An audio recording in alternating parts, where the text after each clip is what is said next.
بزرگان ملت اسلامیہ، نوجوان ساتھی اور دوستوں، السلام علیکم ورحمۃ اللہ وبرکاتہ۔ عزیزان محترم، پچھلی نشستوں سے ہم تسلسل کے ساتھ اولاد کی تربیت سے متعلق کچھ باتیں عرض کرتے آ رہے ہیں اور اسی تسلسل کو آگے برقرار رکھتے ہوئے کچھ ایک واقعات، کچھ ایک باتیں جو قرآن و سنت میں بیان کی گئی، جو اسلام کے خواتین کی سیرت اور اسوے سے ہمیں سمجھ میں آتی ہیں اور ان کی طرز زندگی اور ان کی وہ ادائیں جو اللہ کو اس قدر پسند آئی کہ اللہ نے اسے تعریف کی اور مدحت کے اس مقام، اس درجے پر رکھا کہ صبح قیامت تک ہر کوئی اسے پڑھتا رہے گا، اس سے روشنی حاصل کرتا رہے گا، اور جن کے مقدر میں اللہ نے توفیق اور ہدایت رکھی ہے وہ اس سے ہدایت اور توفیق کا نور لیتا رہے گا۔ عزیزان محترم، اس تناظر میں جو ہے عرض کیا جا رہا ہے کہ ہمارے آج کے حالات و معاملات اس قدر ابتر اور بدترین ہو چکے ہیں، سوشل میڈیا، باہر کا ماحول، جدید مہلک اور فسادی ذہن جو مختلف طریقوں سے معاشرے کو، مرد و خواتین کو، لڑکے لڑکیوں کو، ان کے ذہنوں کو برباد کرنے، منتشر کرنے اور فکری اور ذہنی صلاحیتوں کو ختم کرنے کے لیے دین اسلام کے تئیں ان کی جو کمٹمنٹ ہے، جو ذمہ داریاں ہیں، جو ان پر شریعت دین اسلام کی پابندیاں ہیں، ان تمام چیزوں کو ان کے ذہنوں سے نکالنے کے لیے یہ جو دورہ ہے، یہ جو فتنے ہیں، یہ جو ماحول ہے، ان ماحول میں ہم کس طرح اپنے گھروں کو محفوظ رکھیں، اپنے بچوں کو، اپنی بچیوں کو محفوظ رکھیں، اپنے ماحول کو، گھریلو ماحول کو بہتر اور احسن رکھنے کی ہم فکر کریں۔ اسی تناظر میں یہ معروضات آپ کے گوشے گزار کی جا رہی ہیں،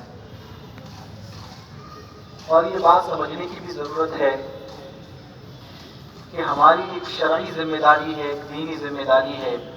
جو اللہ اس کے رسول نے ہم پر عائد فرمائی ہے کہ ہم کلکم راع وکلکم مسئولون عن رعیتہ، تم ہر ایک نگران ہو، تم ہر ایک نگہبان ہو، تم ہر ایک ذمہ دار ہو اپنے ماتحتوں کے، اپنے اہل و عیال کے، اپنے بیوی بچوں کے۔ وکلکم مسئولون عن رعیتہ، اور ہر ایک سے، تم میں سے اس کے ماتحتوں کے متعلق سوال کیا جائے گا کہ آپ نے اپنی ذمہ داری کو کیسے اور کس طرح نبھایا، آپ کس قدر کامیاب رہے۔ وہ نتیجہ تو خود اللہ پیش کرے گا، رپورٹ کارڈ سامنے رہے گی، لیکن سوال تو یہ کیا جائے گا کہ تم نے کیا کیا پہلے یہ تو بتاؤ۔ ہاں، اگر ہم نے کچھ کیا ہے دنیا میں تو کچھ سر جھکا کر، آنکھیں جھکا کر اس کی بارگاہ میں عرض تو کر سکیں گے کہ اے اللہ، یہ کوشش کی تھی، یہ کوشش کی تھی، نتیجہ کچھ نہیں آیا، وہ اور بات ہے، یا پھر نتیجہ اللہ نے برکتوں کے حوالے فرمایا اور اس محنت کو ہماری کامیاب کر دیا اور ہمارے اہل و عیال میں وہ دینی، وہ اسلامی طرز اور ذہن اور فکر تیار ہو گئی، الحمدللہ۔ وہ تو پھر روح و ریحان ہے، وہ نور علی نور ہے، لیکن کم از کم بروز محشر جب یہ سوال کیا جائے تو ہمارے گریبان میں اتنا تو ہمارے پاس اتمام حجت کا کوئی مادہ ہو کہ جس کے ذریعے ہم سر جھکا کر عرض کر سکیں کہ مولا اتنی تو کوشش کی، ہاں کامیاب نہ ہوئی، کہ ہم اس کے ذمہ دار نہیں، توفیق من اللہ ہے، عمل ہمارے ذمے ہے، ہدایت اس کے طرف سے ہے، لیکن محنت اور عمل ہمارے ذمے ہیں، تو ہم نے اپنے اہل و عیال کو، اپنے ماتحتوں کو تیری بارگاہ میں جھکانے کے لیے، تجھ تک پہنچانے کے لیے اے اللہ یہ کوششیں کی تھی، تو ہم سے بخوبی زیادہ بہتر جاننے والا ہے، تو کم از کم اس کے حضور کچھ ہم پیش تو کر سکیں، جواب تو دے سکیں، تو کم از کم اتنی تو بندے کو تیاری کرنی چاہیے۔ اسی تناظر میں کافی جمعہ سے اس پر تفصیل سے گفتگو کی جا رہی، سیدہ کائنات فاطمہ الزہرا رضی اللہ تعالی عنہ کی سیرت طیبہ سے متعلق اسلام کی خواتین سیدتنا بی بی آسیہ علی نبینا علیہ الصلوۃ والسلام کی قربانیاں، اور جو اسلام کی خواتین جو ایک رول ماڈل ہے سبھی بچیوں کے لیے، خواتین کے لیے، ان رول ماڈلز کے تعلق سے، ان آئیڈیل شخصیتوں کے تعلق سے ہم اپنے بچیوں کو، اپنی عورتوں کو، اپنے گھر کے لوگوں کو بھی بتائیں، سنائیں، تاکہ ان کے اندر بھی وہ فکر، وہ ذوق پیدا ہو۔ عزیزان محترم، آئیے قرآن کریم کا ایک مختصر سا واقعہ کہ جسے اللہ نے قرآن کریم میں خود بطور مدحت ذکر فرمایا، اور اس میں اللہ تبارک و تعالیٰ نے دو بہنوں کے تعلق سے بیان فرمایا، اور بڑے پیارے انداز میں ان کے اس عمل کو، اس ادا کو اللہ نے ذکر فرمایا۔ عزیزان محترم، سیدنا موسیٰ علی نبینا علیہ الصلوۃ والسلام جب آپ فرعون سے اور اس کی قوم سے نکل کر مدین کی طرف آئے، ابھی آپ کو بلا کر جو شجرے مبارکہ آپ کو ابھی نبوت سونپی نہیں گئی، اور ابھی آپ پر وہ ذمہ داریاں نہیں ڈالی گئی، وہ ذمہ داری کا آغاز نہیں ہوا جو فرعون کے دربار میں بھیجا گیا۔ اس سے پہلے جب کچھ غیر ارادتاً آپ پریشانیوں میں پھنسے، اور پھر آپ وہاں سے مصر سے نکلے اور مدین کی طرف گئے، مدین کی طرف جانے کے بعد کافی دنوں کا سفر طے کرتے ہوئے، کھانے کے لیے کچھ میسر نہیں، جسم کے کپڑوں سے نکلے، اور جب مدین کو پہنچے تو کئی دنوں کے بھوکے پیاسے، بڑے ہی آپ تکلیف سے مدین پہنچے، اور پھر وہاں پہنچنے کے بعد ہوا یہ، قرآن کریم سورہ قصص میں آیت نمبر 22 سے اس واقعے کو بیان کرتا ہے کہ وَلَمَّا تَوَجَّهَ تِلْقَاءَ مَدْيَنَ قَالَ عَسَىٰ رَبِّي أَن يَهْدِيَنِي سَوَاءَ السَّبِيلِ۔ موسیٰ علیہ السلام نے اپنے رب کی بارگاہ میں عرض کیا جب وہ مدین پہنچے کہ امید ہے کہ میرا رب مجھے راہ راست کی طرف رہنمائی فرمائے گا، اور آپ اسی امید کے ساتھ نکلے، اور جب پہنچے مدین تو آپ وہاں جانے کے بعد ہوا یوں کہ ایک کنویں پر پہنچے، اور جب اس کنویں پر موسیٰ علیہ السلام پہنچتے ہیں تو آپ نے کیا دیکھا؟ وَلَمَّا وَرَدَ مَاءَ مَدْيَنَ وَجَدَ عَلَيْهِ أُمَّةً مِّنَ النَّاسِ۔ مدین پہنچے، کنویں پر کچھ لوگ جمع تھے، اور آپ نے دیکھا کہ کچھ لوگ ہیں جو اپنے یسقون، اپنے جانوروں کو، اپنی بکریوں کو پانی پلا رہے ہیں کنویں سے۔ وَوَجَدَ مِن دُونِهِمْ امْرَأَتَيْنِ تَذُودَانِ۔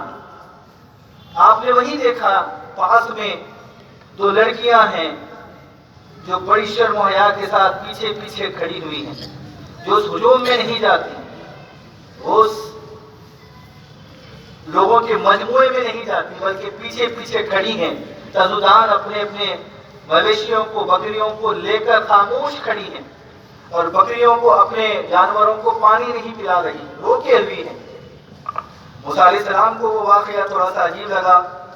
کہ سبھی لوگ تو کنویں سے اپنے جانوروں کو پانی پلا رہے ہیں، اور یہ پیچھے پیچھے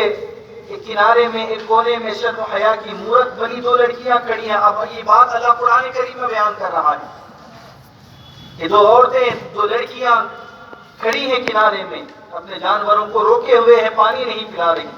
موسیٰ علیہ السلام نے فرمایا قَالَ مَا خَطْبُكُمَا، اے پاک باز دو لڑکیوں، بتاؤ یہ کیا معاملہ ہے کہ ہر کوئی تو اپنے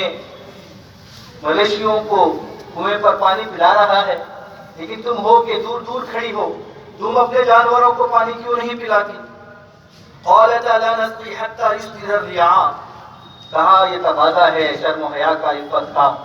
کہ سارے لوگ کھڑے ہیں، ہم کیسے درمیان میں جا کر بے پردگی کے ساتھ اپنے جانوروں کو پانی پلائیں؟ ہم تو اس وقت پانی پلاتے ہیں جب یہ سارے لوگ پانی پی کر ہٹ جاتے ہیں،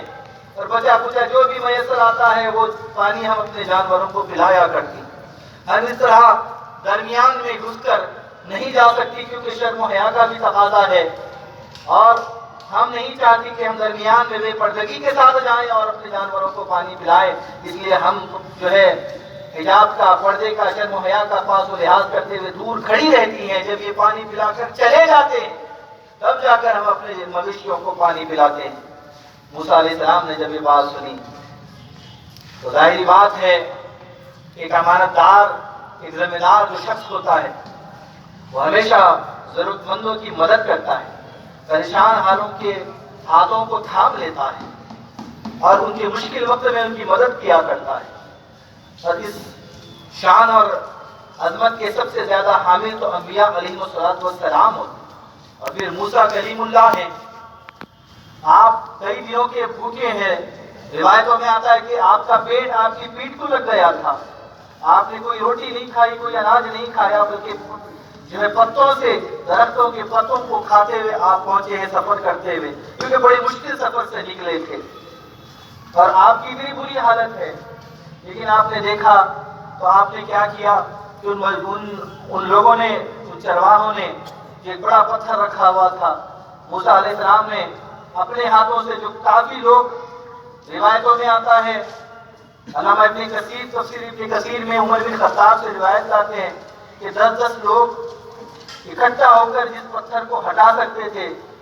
موسیٰ کلیم اللہ نے تنے تنہا اس پتھر کو اپنے ہاتھ سے ہٹایا، اور ان دونوں بچیوں کے، دونوں لڑکیوں کے، ان مویشیوں کو آپ نے کیا کیا، کنویں سے پانی خود سے پلایا، خود انہیں سیراب کیا۔ اور یہ اس لیے بھی تھا کہ ان لڑکیوں نے کہا کہ وہ ابونا شیخ کبیر، ہمارے جو والد ہیں وہ والد بڑے ہی عمر دراز ہیں، بوڑھے ہیں، وہ آ نہیں سکتے، اسی لیے ہم آتی ہیں۔ لہذا بعض روایتوں میں آتا ہے کہ وہ ابونا شیخ کبیر جو انہوں نے کہا لڑکیوں نے کہ ہمارے والد بڑے بوڑھے ہیں، عمر دراز ہیں، وہ آ نہیں سکتے۔ مفسرین نے کہا ان دونوں بچیوں کے والد شعیب علیہ السلام، وہ جو دونوں لڑکیوں کے والد تھے وہ شعیب علیہ السلام تھے، جو یہ مدین کا یہ تھا، شعیب علیہ السلام کو شعیباً الی مدین، شعیب علیہ السلام کو مدین کی طرف بھیجا گیا تھا۔ لیکن بعض مفسرین نے اس میں اختلاف کیا، کہا کہ نہیں، اس میں دونوں کے اس میں فرق ہے، زمانے میں، وقت میں فرق ہے، لہذا اختلاف رائے ہے، بعض نے کہا شعیب علیہ السلام ہے، بعض نے کہا کوئی اور ہے، یہ کوئی مسئلہ نہیں۔ بہرحال تو وہ انہوں نے کہا ہماری جو والد ہیں وہ عمر دراز ہیں، وہ نہیں آ سکتے۔ تو موسیٰ علیہ السلام نے کیا کیا، موسیٰ علیہ السلام نے فسقا لہما، ان دونوں بچیوں کے مویشیوں کو پانی پلایا۔ ثم تولی الی الظل، پھر موسیٰ علیہ السلام نے کیا کیا، وہاں ایک قریب ہی سایہ تھا، غالباً درخت کا ہوگا، تو انہوں نے اس سائے کی پناہ لی۔ موسیٰ علیہ السلام اس سائے کی پناہ میں جانوروں کو آپ نے چرایا، جو ہے معاف کیجیے گا، پانی سیراب کیا، اور پانی پلانے کے بعد مویشیوں کو ان کے حوالے کیا، اور خود جا کر ایک درخت کے سائے میں کھڑے ہو گئے۔ اور جو ہی درخت کے سائے میں کھڑے ہو گئے پھر آپ نے ایک دعا فرمائی، آپ نے، موسیٰ علیہ السلام نے ایک دعا فرمائی، رب انی لما انزلت الی من خیر فقیر، کہ اے میرے رب، میری حالت کو تو جانتا ہے، اے اللہ تو جو کچھ مجھ پر نازل فرمائے گا میں اس کا محتاج ہوں۔ انداز دیکھیں خود سپردگی کا کیسا ہے، انبیاؤں کی شان ہی نرالی ہوا کرتی ہے، ان کا مقام اور مرتبہ ہی نرالا ہوا کرتا ہے۔ ایک تو آپ نے ان لڑکیوں کے لیے ان کے مویشیوں کو سیراب کیا، چاہتے تو اجرت مانگ لیتے، کہتے مجھے آپ 2 روٹیاں دے دیں، کھانا دے دیں، میں آپ کے بکریوں کو سیراب کر دوں گا، چاہتے تو اجرت مانگ سکتے تھے۔ لیکن یہ انبیاء علیہ السلام کی شان نہیں ہوا کرتی، جب وہ کسی بھلائی کا کام کرتے ہیں، جب وہ خیر کا کام کرتے ہیں، اور جب کسی ضرورت مند کی مدد کیا کرتے ہیں، تو اس ضرورت مند کی مدد کرنے پر کوئی اجرت نہیں مانگا کرتے. ان اجریہ الا علی اللہ. ان کا معاملہ یہ ہوتا ہے کہ جو کوئی نیک کام کسی ضرورت مند کی مدد کی ہے، اس کا بدلہ میں اسے نہیں، اس کا بدلہ تو اللہ کی ذمہ ہے، بروز قیامت اس سے مانگوں گا، اور وہ جو دے گا وہ کافی ہوگا. مخلوق سے جو لیں گے وہ کتنے دنوں تک چلے گا. یہ شان ہے اور یہ ادا اللہ کو پسند آتی ہے کہ بندہ جب کہے مولا میں نے یہ کام کیا، یہ مدد کی، ضرورت مند کی، لیکن اے اللہ میں نے اس سے کوئی اجر نہیں مانگا، کوئی معاوضہ نہیں مانگا، اس لیے کہ میرا معاوضہ تو تیرے ذمہ ہے، میرا تو جو سودا ہے وہ سودا لین دین تیرے ساتھ ہے، میں نے ان سے کوئی نہیں مانگا، جو بھی دینا ہے جو بھی لینا ہے میں تجھ سے لوں گا، جو بھی دینا ہے تو دے گا. یہ مزاج ہوا کرتا ہے اور یہ وہ ادائیں ہوتی ہے کہ جو اللہ کو بڑی پسند آتی ہے. ہم اپنے اندر بھی دیکھیں، اپنے مزاج کو ٹٹولیں کہ ہم کسی ضرورت مند کی اگر مشکل اور برے وقت میں کام آ جاتے ہیں تو بلا معاوضہ، بلا اجرت، بلا بدل، بلا جزا اس کی مدد کرنا اور یہ نیت کرنا کہ اے اللہ یہ تیرے لیے کر رہا ہوں، اس سے اور کوئی میری حاجت نہیں، مقصد نہیں، تیری رضا، تیری خوشنودی، تو راضی ہو جائے. بدلے اب رہا بدلے کا معاملہ، اجرت کا معاملہ، معاوضے کا معاملہ، جزا کا معاملہ، تو پھر یہ تو سارا کچھ تیرے ذمے ہے، یہ تیرے لیے کر رہا ہوں، تو جو بھی جھولی میں ڈالے گا مجھے منظور ہوگا. بندے کے اندر یہ مزاج پیدا ہو تو یہ اللہ کی بارگاہ میں یہ جو فقیری ہے بندے کی، اللہ کو یہ فقیری پسند آتی. تو موسیٰ علیہ السلام نے کوئی اجرت نہیں مانگی، اس کی دوبارہ کسی سائے میں آپ چلے گئے اور جا کر آپ نے یہ جو دعا فرمائی ہے رب انی لما انزلت الی من خیر فقیر، فرمایا اے اللہ انی لما انزلت الی من خیر فقیر، بے شک انی فقیر، میں محتاج، میں محتاج ہوں. کس کا؟ لما انزلت الی من خیر، جو کچھ تو مجھ پر خیر نازل فرمائے گا، جو کچھ تو مجھ پر خیر نازل فرمائے، اے اللہ میں اس خیر کا محتاج ہوں. یعنی ڈیمانڈ نہیں کی. ہمارا معاملہ کیا ہوتا ہے، ہم کہتے ہیں اے اللہ مجھے یہ دے دے، مجھے وہ دے دے. اب یہ نبیوں والی دعا ہے، یہ دعا اللہ کو پسند آئی، یہ ادا پسند آئی، اسی لیے تو ذکر کیا نا. یہ جو قرآن کریم میں یہ ایک بنیادی قانون آپ جان لیں، یہ بنیادی قاعدہ ہے قرآن کا. کسی چیز کو جب اللہ بیان کرتا ہے تو اس کے دو انداز ہوتے ہیں. ایک بطور مذمت بیان کرتا ہے ناراضگی کے ساتھ، اور ایک بطور مدحت بیان کرتا ہے تعریف کے ساتھ. یعنی کوئی چیز اللہ کو ناپسند ہوتی ہے وہ بھی ذکر کرتا ہے لیکن ناراضگی کا اظہار ہوتا ہے. اور ایک انداز ہوتا ہے اس ادا کو، اس عمل کو بیان کرتا ہے لیکن مدحت کے ساتھ، تعریف کے ساتھ. تو دونوں چیزیں بیان کی جاتی ہیں. ایک بطور مدحت بیان کی جاتی ہے یعنی بطور تعریف، اور ایک بطور مذمت بیان کی جاتی ہے. مذمت یعنی ناراضگی کے ساتھ. تو بندوں کو اس سے نصیحت اور عبرت پکڑنی چاہیے کہ جہاں اللہ نے مذمت بیان کی ہے اس سے کوسوں دوری اختیار کی جائے، اللہ کی پناہ مانگی جائے. اور جس چیز کو اللہ نے بطور مدحت پسند فرما کر ذکر خیر کے ساتھ بیان فرمائی ہے اسے ایڈاپٹ کیا جائے، اسے لیا جائے، اس سے عبرت حاصل کی جائے، اس پر عمل کیا جائے، اپنی زندگی میں اس پر تعمیل کی جائے. تو یہ جو دعائیں ہیں، یہ جو انداز ہے، آگے ایک انداز اور آنے والا ہے. تو آپ نے کیا دعا فرمائی؟ اے اللہ جو کچھ تو مجھ پر خیر نازل فرمائے گا، جو کچھ بھی لما انزلت الی من خیر، میں اس کا محتاج ہوں. میں عرض کر رہا تھا کہ ہمارا مزاج کیا ہے کہ اے اللہ مجھے یہ دے دے، اے اللہ مجھے فلاں چیز دے دے، مجھے فلاں چیز دے دے. یعنی اب ہم اپنے لیے جو خیر ہے اس کا فیصلہ کرنے والے خود بن جاتے ہیں.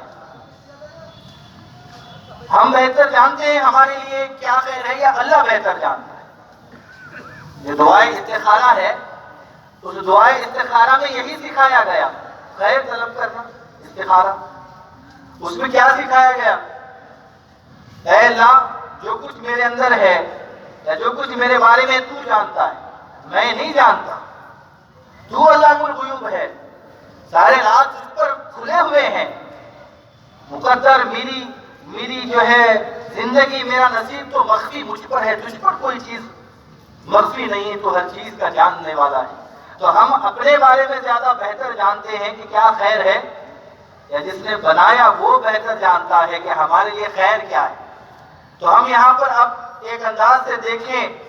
تو ایک مزاج ہمارا کیسا ہے، ہم کہتے ہیں اللہ یہ دے دے، اللہ یہ دے دے، یہ عطا کر، یہ عطا کر، یہ عطا کر۔ اب یہ ہے کہ آپ کا مانگنے کا انداز کہیں نہ کہیں ایک الگ قسم کا جا رہا ہے، اس کے لیے ایک لفظ ہے جو میں ادباً عرض نہیں کرنا چاہتا، یعنی گویا کہ آپ یہ طے کر رہے ہیں اور اللہ کی بارگاہ میں یہ کہہ رہے ہیں کہ اے اللہ مجھے یہ دے دے۔ یہ نبیوں والی دعا نہیں، نبیوں والی دعا کیا ہے؟ اے اللہ تو جو میرے لیے خیر سمجھے اور جو بھی تو اتارے گا میں اس کا محتاج ہوں، تو جو بھی اتارے گا میرے لیے خیر ہی اتارے گا، تو جو بھی کرے گا میرے ساتھ خیر ہی کرے گا، تو جو خیر میری طرف اتارتا ہے میں اس کے انتظار میں ہوں، میں اس کا محتاج ہوں، میرے مولا مجھ پر نازل فرما۔ تو دعا کا یہ بھی ایک انداز ہے جسے ہمیں اپنی زندگیوں میں لانا چاہیے، اور یہ انداز بھی ہے کہ جو ایک بندے میں کیفیت پیدا کرتا ہے، جو بندے کو اللہ کے اس قدر سپرد کر دیتا ہے کہ پھر بندہ مکمل طور سے اللہ کے ہر قضا، ہر فیصلے، ہر حکم پر راضی ہو جاتا ہے۔ جو تیرا فیصلہ، جو تیرا حکم، میں ہر فیصلے پر، ہر حکم پر راضی ہوں۔ تو بہرحال موسیٰ علیہ السلام نے کیا ہے، میرے مولا تو جو مجھ پر نازل فرمائے گا میں اس چیز کا، اس خیر کا میرے مولا محتاج ہوں، منتظر ہوں۔ لہذا پھر اتنے میں وہ جو